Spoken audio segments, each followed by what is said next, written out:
아멘. 사랑하는 여러분, 요즘 우리의 삶은 어떠십니까?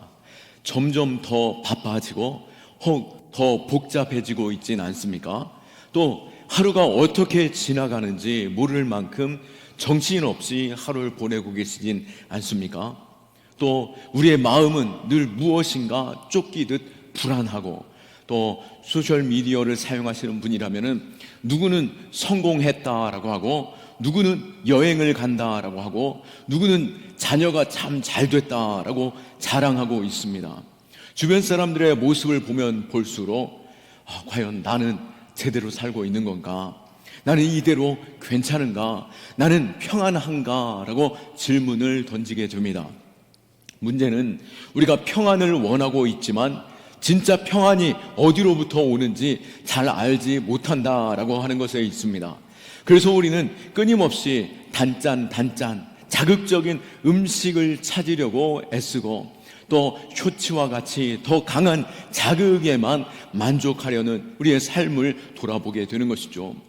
삶에서도 더 많은 것, 더 화려한 것을 찾으며 분주하게 움직여 보지만 비로소 그런 것들은 그 어느 순간에도 나에게 만족함을 줄 수 없구나라고 하는 것을 깨닫게 됩니다. 나는 여전히 허전하고 또 여전히 초조하고 불안하다라고 하는 것이죠. 그때서야 내가 정말 놓치고 있는 게 뭔가 있는 것일까? 그것이 무엇일까라고 생각하면서 정말 삶에서 중요한 것이 무엇인가 생각하게 되는 것입니다. 이 질문의 답이 오늘 본문에 있습니다. 21절 말씀에 너는 하나님과 화목하고 평안하라. 그리하면 복이 내게 임하리라. 아멘. 이하의 말씀들을 볼 때 하나님께로 피하여 가고 하나님께로 나아가고 하나님과 함께함으로 말미암아 얻게 되는 그 능력과 힘과 부요함과 또 그 기쁨을 말씀하고 있는데요, 우리 안에 잃어버린 것이 있다라고 한다면 혹 하나님과의 관계 속에 문제가 있는 건 아닌지 돌아보아야 할 것입니다. 사랑하는 여러분, 평안은 외부의 환경이 주는 것이 아닙니다. 정말 중요한 것은 하나님과의 관계 속에 있다라고 하는 것이죠. 하나님과의 관계가 멀어지면 우리의 영혼은 아무리 잘 사는 것 같지라도 우리의 마음은 공허하고 외롭고 두려울 수밖에 없는 것입니다. 하지만 멀리 떠났던 삶에서 하나님께로 돌아가면 마치 물을 만난 물고기처럼 그동안 물에 빠져나와 숨을 헐떡이며 팔딱팔딱 뛰던 그 물고기가, 죽을 것 같던 그 물고기가 물속에 들어가는 순간 그곳에서 참 안식을 얻는 것처럼 우리에게 참 위로가 주께로부터 부어질 줄 믿습니다. 혹시 여러분 가운데 하나님과의 관계가 마치 꺼리낌이 있는 것처럼, 혹은 또 거리감이 느껴지는 그 마음 속에 있습니까? 마음의 신앙이 소원해지고 식어졌으며 마음이 무거워지는 것을 느껴지고 있습니까? 오늘 말씀이 우리에게 초청하고 있는 것처럼 돌아오라, 하나님과 화목하라, 그러면 복이 임하리라 라고 하신 이 약속의 말씀을 붙잡고 더욱더 하나님께로 더 가까이 나아갈 수 있기를 축원합니다. 오늘 본문의 말씀은 엘리바스라고 하는 욥의 친구가 욥에게 권면한 말씀입니다. 욥은 이유를 알 수 없는 극심한 고난 속에 놓이게 되었습니다. 그에게 권면하며 그를 바로 세우고자 주었던 말씀이지만 사실 욥은 어땠습니까? 욥에게는 적절치 않은 지적이었습니다. 이 권면 자체는 신앙적으로 매우 맞는 말이지만 욥은 어땠습니까? 누군가가 그에게 찾아와 회개하라라고 말할 만한 대상이 아니었죠. 그는 하나님 앞에 겸손하고 주를 경외하였으며 세상 앞에서도 의로운 자로서 많은 이들에게 존경과 사랑을 받았습니다. 하나님께서도 그를 이 땅 가운데 의로운 자로 칭찬하였던 것이죠. 엘리바스는 욥을 오해하였고 하나님의 뜻을 인간의 기준으로 해석함으로 인하여 그를 판단하였습니다. 그런 면에서 우리 역시 깊은 고난을 겪는 이들을 보았을 때 쉽게 판단해서는 안 됨을 알 수 있는 것이죠. 하지만 오늘 중요한 것은 엘리바스를 통해서 주시는 이 말씀의 진리를 붙잡아야 하는 것이죠. 우리의 삶에 참된 복과 평안이 어디로부터 오는 것입니까? 이 말씀을 통해 주시는 것처럼 하나님이 주시는 그 평안, 그 은혜가 우리에게 온전히 회복되어질 수 있기를 축원합니다. 다시 오늘 본문을 돌아올 때 너는 하나님과 화목하고 평안하라 그리하면 복이 내게 임하리라 라고 선포하고 있습니다. 이 선언은 매우 단순해 보이지만 우리 인생의 커다란 비밀, 우리 인생의 진리요 열쇠와 같은 메시지인 것이죠. 사람은 하나님과 분리된 상태로 진정한 축복을 누릴 수 없는 것입니다. 예수님께서도 요한복음 15장 4절에서 5절 말씀에 내 안에 거하라 나도 너희 안에 거하리라 가지가 포도나무에 붙어있지 아니하면 스스로 열매를 맺을 수 없음같이 너희도 내 안에 있지 아니하면 그러하리라. 나는 포도나무요 너희는 가지라 그가 내 안에 내가 그 안에 거하면 사람이 열매를 많이 맺나니 나를 떠나서는 너희가 아무것도 할 수 없음이니라. 아멘. 이전에는 내가 내 뜻대로 내 욕심대로 살 수 있는 것처럼 여겨졌지만 진정 내 삶의 깊이를 또 인생을 묵상해 본다라고 한다면 우리에겐 도움이 있어야 하고 은혜가 있어야 하고 붙잡아 주는 힘이 능력이 있어야 하는 것입니다. 그 능력, 힘, 평안, 소망, 그 약속이 하나님께 있는 것이죠. 하나님께로 피할 때 우리에게 만족함과 위로와 소망과 능력이 있는 줄 믿으시기 바랍니다. 우리의 인류는 에덴 동산 이후에 결핍과 불안과 두려움 속에서 살아가게 되었습니다. 왜요? 하나님과 단절되었기 때문인 것입니다. 근본적인 죄 때문에 생긴 상처와 공허함을 해결할 수 있는 유일한 길, 그것은 하나님과 그 단절됨이 회복되어져야 하는 것이죠. 우린 세상에 있는 여러 가지를 의지해 보았지만 세상의 것이 우리를 만족함 줄 수 없었고 잠시 그것이 우리에게 위로를 주는 것 같았지만 결국에는 소금물을 마시는 것과 같이 더 이상 우리에게 갈증을 해결하지 못하고 큰 공허함과 더 깊은 갈증 속에서 허덕이게 만드는 것이죠. 어항의 물고기가 물 밖으로 튀어나왔을 때처럼 그 발버둥 거리던 살 수 없는 것처럼 우리는 하나님을 떠나서는 결코 살 수 없는 존재들인 것입니다. 23절에 엘리바스는 너는 전능자에게로 돌아가라 라고 말씀합니다. 물론 욥에게는 맞지 않는 말이었겠지만 그 중심의 가르침 자체는 진리이고 하나님의 약속인 것이죠. 하나님은 우리에게 전능자가 되십니다. 그리고 우리에게 약속하여 주실 때에 이사야 41장 10절 말씀처럼 두려워하지 말라 내가 너와 함께하리라 놀라지 말라 나는 내 하나님이 됨이라 내가 너를 굳세게 하리라 참으로 너를 도와주리라 참으로 나의 의로운 오른손으로 너를 붙들리라 약속하여 주시며 우리와 함께 하십니다. 우리는 하나님께로 돌아가야 하는 것이죠. 왜냐하면 우리의 모든 실패와 문제는 우리의 죄로부터 시작되어지고 하나님을 등진 것부터 시작되었기 때문인 것입니다. 지금 내 마음에 불안함과 답답함 가득하고 있습니까? 인생에 계속해서 꼬여져만 가고 있고 어려워져만 가고 있다라고 생각하고 계십니까? 우리의 복이 되시고 진리가 되시고 길이 되신 하나님과의 관계, 하나님과의 화해가 어느 정도 친밀함 속에 있는지 우리는 돌아보아야 하는 것이죠. 물론 성경은 인간 스스로 이 관계를 회복할 수 없다라고 말하고 있습니다. 모두가 죄인이기에 하나님의 영광에 이를 수 없는 것이죠. 우리가 어찌 무슨 능력으로 하나님 앞에 나아갈 수 있겠습니까? 우리 안에 죄가 하나님을 배반하였고 거룩하신 하나님, 죄 없으시고 공의의 하나님 앞에 죄된 자가 어찌 나아갈 수 살 수 있겠습니까?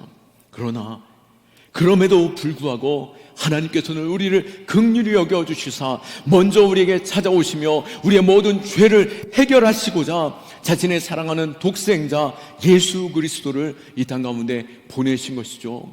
우리가 다음 주 종려주일과 고난주간 또 이 주간에 우리는 성찬 예식, 성례식을 거행하게 되는데요, 주님의 살과 주님의 피를 접할 때에 나를 위해 찢기신 그 은혜, 그것을 기억하는 가운데 나를 위해 자신의 모든 것을 내어주신 그 사랑을 경험하며 주께로 나아갈 수 있기를 축원합니다. 왜 하나님께서는 그 일들을 감당하셨습니까?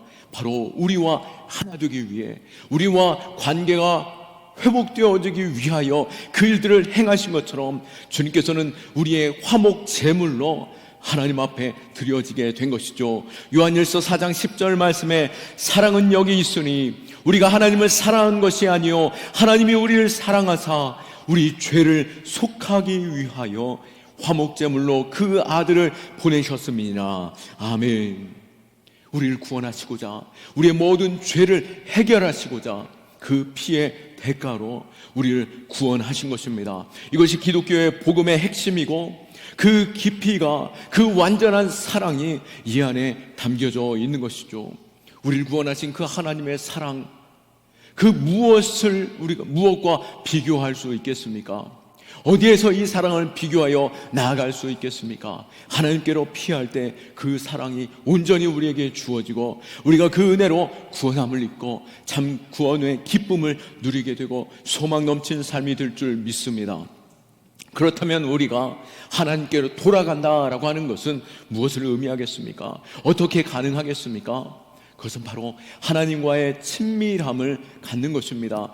주님의 보혈이 우리를 정결케 하심으로 우리가 하나님 앞에 담대히 나아갈 수 있도록 허락해 주셨습니다. 그리고 하나님의 음성을 듣는 자로, 하나님의 말씀을 붙잡을 수 있는 자로 세우신 것이죠. 그러기에 우리는 하나님의 음성 귀 기울이고 그 말씀을 붙잡아야 하는 것입니다. 그 말씀을 가까이 할 때에 우리는 능력이 있고 새로운 삶을 살아가게 되는 것이죠. 오늘 22절 말씀에 청하건대 너는 하나님의 입에서 교훈을 받고 하나님의 말씀을 내 마음에 두라. 이 세상 무엇이 진리가 될 수 있고 영원할 수 있겠습니까? 영원한 것은 하나님의 말씀이요, 그 진리가 되신 하나님의 말씀이 우리를 자유케 하심을 믿고 그 말씀을 붙잡고 나아갈 수 있기를 원하고 말씀을 따라 살아갈 수 있기를 축원합니다. 또한 하나님과 그 친밀함 속에 나아가는 것, 하나님과 끊임없이 소통하는 것이죠. 기도하는 것입니다. 하나님 앞에 내 마음을 끊임없이 고백하고 하나님께서 내게 주시는 그 말씀에 귀 기울이며 하나님 앞에 나의 마음을 아뢰이는 것, 바로 기도인 것이죠. 그리고 기도를 통해 하나님의 전능하심이 우리에게 부어지는 것입니다. 작은 것 하나라도 주님 앞에 고백하고 주님과 소통할 때 우리는 평안함을 누리고 또 주님의 인도하심을 경험하게 될 것입니다. 또 주님께서 우리에게 모든 것 주신 것처럼 우리가 작은 것 하나라도 주님 앞에 겸손히 가지고 나아가고 주님과 함께하는 그 기쁨을 누릴 때 우리는 주님과 함께하는 그 능력과 기쁨을 맛보게 될 것입니다. 혹 사람들과의 관계가 어려운 중에 있습니까? 여러 가지 사람과의 관계 속에서 문제가 생겼습니까? 누군가가 끊임없이 우리에게 갈등으로 다가온다라고 한다면 그 갈등의 뿌리 어디로부터인지 깊이 생각해 보아야 하는 것이죠. 우리의 이 갈등의 문제, 내 마음의 이 어려움을 주님 앞에 고백하고 주님 앞으로 나아가며 하나님과의 그 관계가 온전히 회복되어질 때에 우리는 세상의 어떠한 소리 가운데서도 흔들리지 않고 마음의 평안 속에서 안정을 취할 수 있고 또 평안 속에서 기쁨을 고백할 수 있는 것입니다. 이 모든 문제 하나님 앞에 고백할 때 내 안에 평안함이 있고 이 평안함이 내 마음 가운데 깃들여지게 되면 내 주변에도 하나님의 평강이 흘러가게 되고 사람과의 관계 속에서도 나의 평강으로 그 사람과의 관계 속에서도 회복이 있는 줄 믿으시기 바랍니다. 그러기에 이 모든 문제의 회복 멀리 있는 것이 아니라 21절 말씀에 너는 하나님과 화목하고 평안하라 그리하면 복이 내게 임하리라 라고 말씀한 것처럼 물질의 복, 관계의 복, 삶의 건강의 복, 인생의 모든 문제가 하나님과의 화목함에 있어서 주어지게 됨을 믿고 주님 앞으로 나아갈 수 있기를 축원합니다. 여러분, 탕자의 비유, 누가복음 19장에 있던 탕자의 비유를 기억해 보십시오. 집을 나갔던 둘째 아들, 아버지 아직 살아계시고 건강함에도 불구하고 돌아가실 때나 유산으로 받을 수 있는 그 전통 문화 가운데서도 아버지께 자신의 것을 달라, 유산을 달라라고 요청하죠. 그 당시 문화 속에서 그 아들은 돌에 맞아 죽어야 하는 아들이었음에도 불구하고 그 아버지는 그 심판 가운데 그 아들을 내어준 것이 아니라 자신의 재산을 떼어서 그 아들에게 주었고, 아들은 그 재산을 가지고 몰래 먼 타국으로 떠나게 됩니다. 그곳에서 자신의 욕심과 또 방탕함으로 살아가는 것, 그것이 만족이라고 생각하였지만 어떻게 되었습니까? 그 모든 것들을 다 탕진해버리고 삶의 모든 것들이 무너질 뿐만 아니라 자신의 존재 가치조차도 완전히 무너지고 마는 것이죠. 돼지보다도 못한 인생이 되고 말았던 것입니다. 이 모든 문제가 어디에서 비롯되었습니까?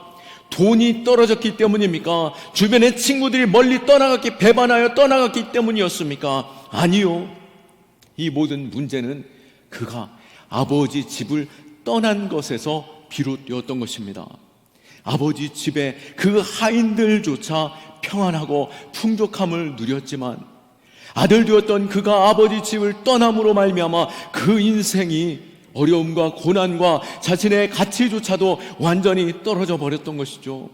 그는 돌이켜서 내 아버지 집의 종이 될지라도 내가 아버지 집으로 돌아가야겠다라고 결정하였고, 결국 그가 아직 집이 멀었지만 아버지는 그 아들이 그 언덕 넘어 돌아오는 것을 바라보며 급히 달려가 온 몸으로 감싸 안으며 마을 사람들이 누구 하나 돌 하나 던지지 못하도록, 이는 내 사랑하는 아들이요, 그에게 좋은 옷을 입히고 금가락지를 끼고 신을 바꿔 씻기는 가운데 아들의 자리를 온전히 회복시켜 주시는 것을, 그 아들의 신분을 회복시켜 주는 것을 보게 되는 것이죠. 그게 어떻게 가능했다고요? 내 아버지께로 돌아감으로 가능했다라고 하는 것입니다. 이처럼 하나님도 언제나 우리를 기다리시며 돌아오기만을 간절히 기다리는 분임을 믿으시기 바랍니다. 오늘 엘리바스를 통해서 우리에게 주신 이 말씀을 묵상할 때 23절에서도 분명히 말씀하고 있습니다. 네가 만일 전능자에게로 돌아가면 네가 지음을 받을 것이며 또 내 장막에서 불의를 멀리하리라 라고 말씀하고 있습니다. 전능하신 하나님께로 나아갈 때에 우리가 지음을 받는다라고 하는 것은 무엇이겠습니까? 우리에게서 모든 무너진 것들이 회복되어지고 새로운 삶으로 살아가게 될 것이다 라고 약속하고 계시는 것이죠. 또한 내 장막이 불의를 멀리하리라 라고 말씀한 것처럼 이 온전한 회복 속에서 더 이상 악한 것들이 너희를 무너뜨리지 아니하고 너희를 공격하지 못할 것이며 어떠한 영향력에도 무너지지 않으리라 라고 말씀하고 계신 것입니다.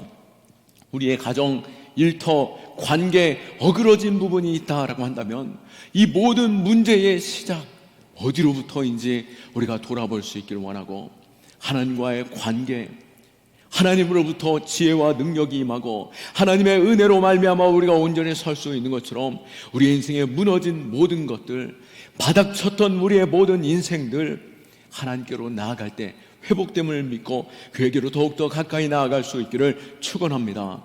마지막으로 28절에 이렇게 말하고 있죠.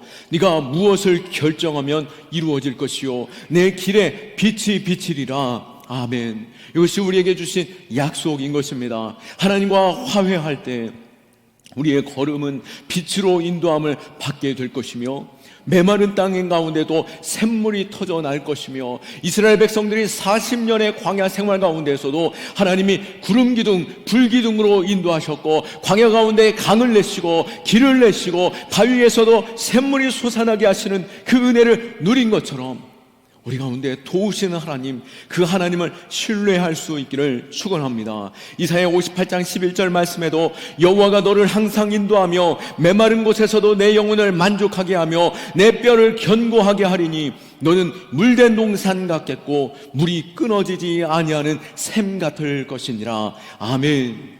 우리를 항상 인도하시고 우리의 영혼을 만족하게 하시며 우리의 뼈를 견고하게 하시고 마치 솟아나는 샘물과 같이 우리에게 넘치는 기쁨과 만족함을 더하실 줄로 믿습니다. 결국 우리가 하나님께로 돌아가면 이 모든 것들이 회복되어지고 또 소망 넘치는 삶으로 바뀌게 되는 것이죠. 우리가 이 삶을 누리고 계십니까? 마음에 있던 모든 두려움과 염려는 사라질 것이며 우리에게 주신 그 믿음과 소망이 우리를 담대하고 평안을 누리게 할 것입니다. 이제는 이 평안이 나로부터 시작되어 넘치는 샘물과 같이 우리 주변으로 흘러갈 수 있기를 축원합니다. 하나님이 우리에게 베풀어 주신 그 은혜와 사랑이 나뿐만 아니라 넘쳐 흘러 다른 이웃들에게도 흘러갈 때에, 청지기로 설 때에 지혜로운 청지기에게 더 많은 것들을 맡김과 같이 우리가 이 청지기로서 이 일들을 감당할 때 더 놀라운 능력으로 우리에게 부어주실 줄 믿습니다. 인도네시아의 서쪽 정글에 사는 사위족이라는 그 족속이 있었습니다. 그들에게 복음을 전하기 위해서 돈 리처드슨 선교사님이 인도네시아 이 정글로 들어가셨는데요, 그들과 함께하며 복음을 전하기 시작하였습니다. 그런데 복음을 전하기가 여간 어려운 일이 아니었습니다. 왜요? 그들에게 있어서 문화가 있었는데요, 그것은 바로 남들을 배신하고 속임수로 남을 넘어뜨리는 것, 그것이 자신들의 미덕이고 그것이 오히려 존중받는 일이었다라고 하는 것입니다. 하물며 성경을 가르칠 때 성경에서 최고의 인물 누구였겠습니까? 가룟 유다가 그들에게 있어서 가장 매력적인 사람이었다라고 하는 것이죠. 이 선교사님은 정말 골치가 아프고 어떻게 그들에게 하나님의 복음을 전할 수 있을까라고 생각하고 있을 그때에 특별한 사건을 보게 되었습니다. 그것은 바로 그 지역과 지역 간에 큰 전쟁이 있었는데요, 이 전쟁이 끊이지 않고 있을 그때에 한 부족의 추장이 결단합니다. 그것은 바로 어떤 결단이었냐면, 자신에게 있어서 갓난 아기가 있었는데요, 그 갓난 아기를 다른 부족에게 넘겨주는 것이었습니다. 그리고 그 갓난 아기를 그 부족에서 키우며 이 갓난 아기가 자라나는 동안, 살아있는 동안 그들은 평화를 유지하는 것이죠. 그래서 이 갓난 아기를 바로 평화의 아이라는, 그 평화의 화해의 아이라고 하는 그 이름으로 양육하게 되는 것입니다. 이것을 바라보며 리처드슨 선교사님은 깨닫게 되었습니다. 이것이 바로 복음이다. 그리고 그들에게 이 화해의 아이라는 이 문화, 이 화해의 아이가 바로 하나님께서 우리에게 보내주신 예수 그리스도시다.